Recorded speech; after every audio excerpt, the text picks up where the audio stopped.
Welcome to Your High School Sports. I'm your host, Roddy Woods, along with Chris Blevins and Chris Reddick and Jake Nichols. All right, Roddy, you said it. First week of the playoffs right here for the Commonwealth of Virginia. First up, we're looking at Tazewell making the playoffs for them for the first time since 2014, according to the Bristol Herald and Courier. Big shout out to those guys.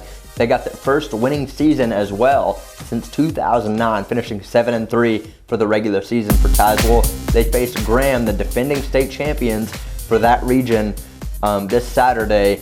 Tazewell overcoming a lot of injuries to get to this point, so big congratulations to them. But in facing Graham, they will face an absolute monster, especially with this being the 100th meeting between Tazewell and Graham between those teams. So a big contest this coming Saturday between those guys. And then moving on, before that, Graham winning 45-0 over Tazewell earlier this season.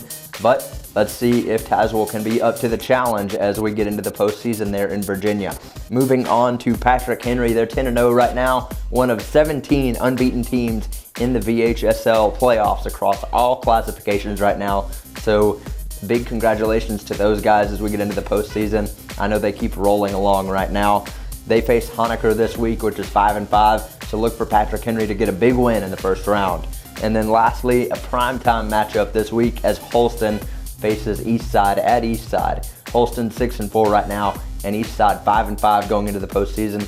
So that should be a fantastic matchup as both teams are hovering around 500 as we get closer to the second round of playoffs.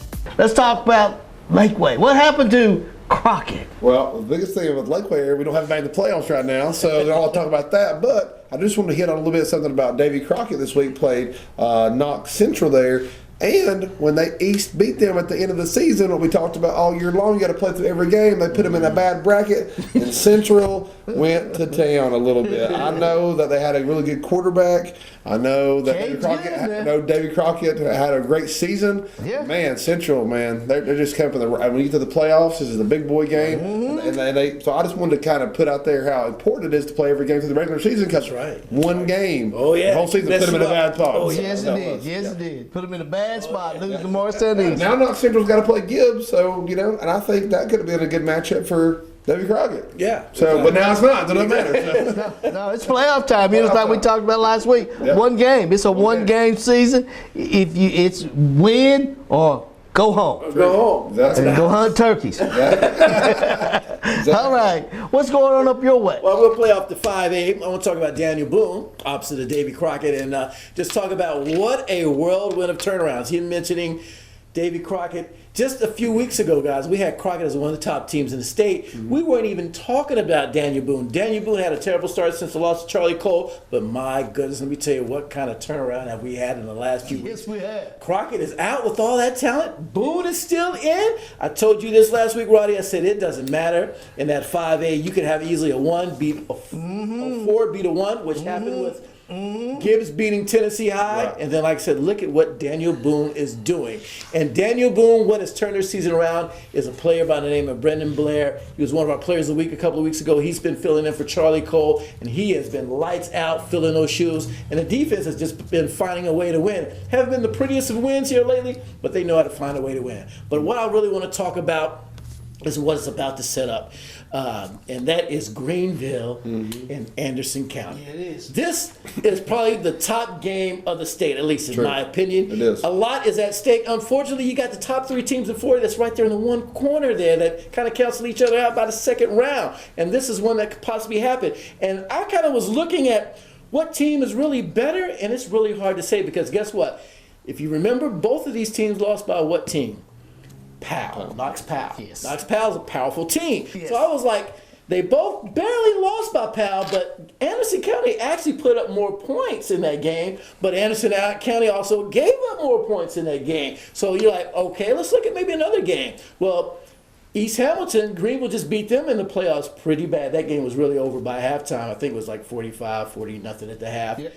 But Anderson County only beat East Hamilton by a couple of touchdowns. Is that to say anything? Not really sure. That's one on the map. Final game I just want to talk about is Elizabethton had a nice win over. I told you that may be a trap game, but guess what? They took care of business. Actually scored a touchdown right when I was coming into the game. Scored a few more. Outstanding game to them. But guess what? They got to face Sullivan South. They had a hard game. They had a hard game with Yes, South. they Like you did. said, you got to play every game. Here it Every is. game counts. So guess what? Sullivan South's got to go back into Elizabeth now. It's always hard to beat a team twice, but it's also hard to beat a team in their home. So that's going to be an interesting game to watch to see who's going to face that Greenville and Anderson County game. But one final point, sorry. Yep. Double A, wanted to just give a shout out to Hampton for moving forward and South Green, and hopefully they can match up soon. Throwing something at you. Yeah, go for it. Same thing. I know what you're going to talk about.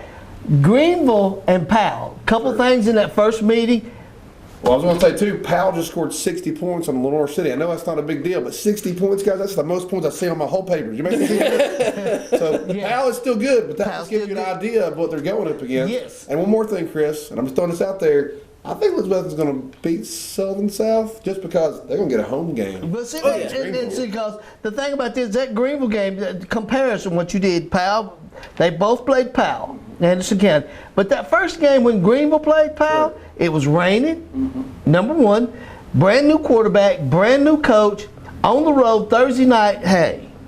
And they still could have won. Yeah. Greenville could have won that game. Well, I want to give you a little secret. Greenville is not the same team they were in that first game. You got that That's all I'm right. going to say. I don't know who's True. going to win it, but I'm just letting you know Greenville is not the same team. Understand? Hey, I know how it is. It's playoff time, guys, Playoff time. and if you slip, Yeah, and one last thing, I want to make sure I do a shout out to all the Lake Placid Dragons that are in Yes. Florida. Oh, Yeah, yes. they had a great showing. They just barely came up a little short. Yes. But congratulations to Coach White and Bubba and the whole team down there. We appreciate you letting us come down and see you this season. They had a great season, first time making the playoffs since 1998, which we talked to Coach Yeah. White earlier this week. So congratulations to you guys on an awesome season. We look forward to everything else you're going to be doing down there in Lake Placid. Another shout out as we're talking about him. I spoke to him, and you heard our interview on yourhighschoolsports.com. But the thing about him, to go down there to a place where you haven't made the playoffs since 1998, and you make the playoffs, can you imagine how high the ceiling is for his team next year? Well, if I could only put it in perspective, he's built a culture. He didn't just build a football team. He Yes. built a culture. Yes. When you build a culture around your football team, you create success, and it's going to be something that can be sustained. There you go. I believe in him. I believed him when he was a little kid running the ball against my team. So, hey, he's pretty good. We had to put 4 in the box, 5 in the box to stop him. Right. So, hey, good shout out. You know, it's a great season for him down at Lake Placid. Guys, it's playoff time. If you want to see anything else about Your High School Sports, go to yourhighschoolsports.com. See the brackets. Brand new website thanks to yours truly, and all of us had a hand in it, and we'd like to send a shout out to Chris Smith, who designed our website. So, The savings don't stop when you get on the lot at Bachman Bernard Chevrolet Buick GMC Cadillac. They just get started. How about saving up to $10,500 on a brand new 2019 GMC Acadia SLT? That's right, up to $10,500. And if you want bigger savings, how about saving up to $13,000 on a brand new 2019 GMC Sierra Crew Cab SLT? Make the short trip to Bachman Bernard Chevrolet Buick GMC Cadillac right here in Greenville, where, as always, I'm going to save you money. Just look at all those freshly made Krispy Kreme donuts. I'm sure it makes you want one or a dozen right now. So come visit our locally owned and operated Krispy Kreme donuts in Pigeon Forge. Our Krispy Kreme donuts are made fresh daily, our service is fast and friendly, and the taste will put a smile on anyone's face. Krispy Kreme is a fundraising favorite, so call us today to help support your school or community fundraising efforts. Our delivery truck is there when you need us. Krispy Kreme Donuts on the Parkway in Pigeon Forge. Chattanooga, Middle Tennessee, and West Tennessee. Well, Roddy, right now there's a whole lot going on down in that area. Specifically right now, we're going to start off in Chattanooga on I-75. Big congratulations to Whitwell, a huge win for them this past week in the first round of the playoffs. They came in at 2-8, starting in the postseason, beat undefeated Monterey in the first round, so a big win for them. This week they face Gordonsville, which is also 3-8 coming into this game for a second round primetime bout. Also in Chattanooga, looking at McCallie, who else?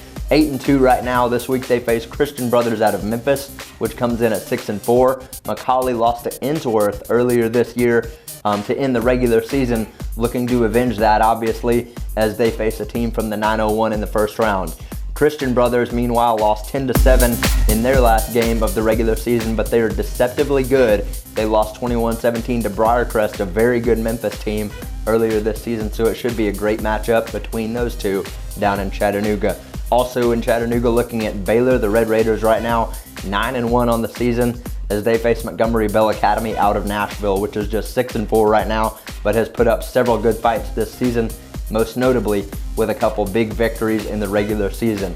Now moving on down to the 615 to Nashville, looking at Pearl Cone, the Firebirds rolling along right now at 11-0. They face East Nashville this week, which is 9-2. They beat East Nashville 14-0 in the regular season, but this should be a big matchup. I know it was a very major one earlier this year in the Nashville area, so look for it to be a big one again in the second round of the postseason. Another big game in Nashville this week, Oakland, as they face Mount Juliet. Murfreesboro, Oakland right now 11-0, rolling along with a lot of those big recruits. Mount Juliet coming in at 7-4, but they are a bit deceptive. Look for Oakland to have a big game as well. And then Blackman, also out of Murfreesboro, 7-4 right now as they face Hendersonville in the second round at 6-5. Another major matchup, Cane Ridge, as they take on Ravenwood. The Raptors 10-1 right now. Their lone loss coming to Brentwood High earlier this season. And then finally, one last matchup to look at this week in Nashville, Independence, which comes in at 7-4, facing Brentwood High, which is 9-2. Obviously, like I said a moment ago, Brentwood High with a huge win over Ravenwood earlier this year, but it's the postseason, so anything can happen. Brentwood High coming off a 38-6 win over McGavock in round one, so look for that to be a big matchup between the Bruins and Independence. Now, lastly, moving on to West Tennessee, down to the 901, and then my hometown of Jackson as well. Specifically, starting off a little north of Jackson in Medina, South Gibson, 10-1 right now as they face Covington out of Memphis, which is 9-2. Big matchup there in Class 3A. South Gibson, one loss coming into the postseason to Haywood, a primetime team there in West Tennessee. Lost to Haywood by 1 point earlier this year, so look for them to be ready to go as they face Covington this week in the second round. Another big matchup in West Tennessee this week over in Memphis. Briarcrest at 9-1 as they face Innsworth at 7-3. Obviously a big matchup all across the board there with recruiting. Jabari Small, a running back for Briarcrest, and then Omari Thomas, that big offensive lineman for the Saints, going to face off against the likes of Keyshawn Lawrence, that primetime running back for the Innsworth Tigers. So look for that to be a major matchup in the 901. And then MUS and Knoxville Catholic facing off this week in that first round for Division II 3A. Marcus Henderson and Cooper Mays, a couple of big-time recruits for that area. MUS obviously boasting Henderson, who's a big offensive lineman for them. And then, of course, Cooper Mays, the Tennessee commit, coming in from Knoxville Catholic to try to get a big win there in the 901. And then lastly, Houston and White Station facing off this week, and Whitehaven and Memphis Central. Houston obviously rolling along with the likes of Lincoln Parrott running back, and then Whitehaven coming with that big three on the defense with those linebackers that committed to Tennessee, Martavius French, Tamarian McDonald, and obviously Bryson Eason coming in. So look for, if both of those teams get past this second round, look for there to be a major Whitehaven-Houston matchup in the third round next week there in the 901. Obviously, a lot of playmakers on both sides right there, as I mentioned, but that'll do it for the state of Tennessee. Hey, for Jake Nichols in the corner, for Chris Blevins, for Chris Reddick, I'm Rodney Woods. We'll see you next week in round 3 of the TSSAA playoffs right here on Your High School Sports. You are watching Your High School Sports, the source for football in the Southeast. Stay tuned for more of Your High School Sports.